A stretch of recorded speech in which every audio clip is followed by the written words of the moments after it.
রে লেখাপড়া নাই, সারাদিন খালি বসে থেকে মোবাইল ঘাটা। যা পড়তে বস গা, যা। পড়তে না বসলে কিন্তু আবার মারবো কিন্তু।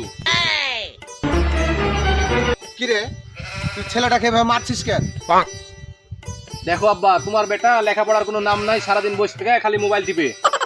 তো সেটা বুঝাই বললেই তো হয়, মারা লাগবে? তুই যা, আমি বুঝাই বলছি। ঠিক আছে, যা ভালো লাগে দুই বাপ বেটা তাই করো।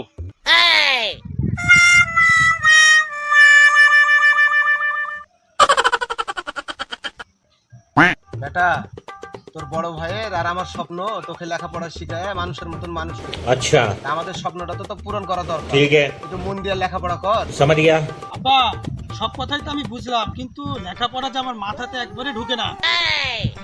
ও এই কথা, তো তার জন্য ওষুধ আছে তো, ওষুধ খেলেই ঠিক হয়ে যাবে। আব্বা, তাহলে ওষুধটা দাও, আমি খাই লেখাপড়াটা করি। তাহলে তুই একটু বস বেটা, আমি ওষুধটা এখনই নিয়ে আসছি। আচ্ছা যাও যাও, তাড়াতাড়ি আসো। नहीं नहीं नहीं नहीं सारुण के यहाँ कुछ तो गड़बड़ है। আচ্ছা যাক, আব্বা ওষুধ আনতে গেছে, ওষুধটা খায়ে এরপর থেকে সুন্দরভাবে লেখাপড়া করবো। বেটা, এই যে দুইটা ওষুধ, কোনটা খাবা?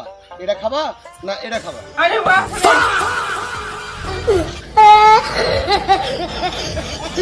रे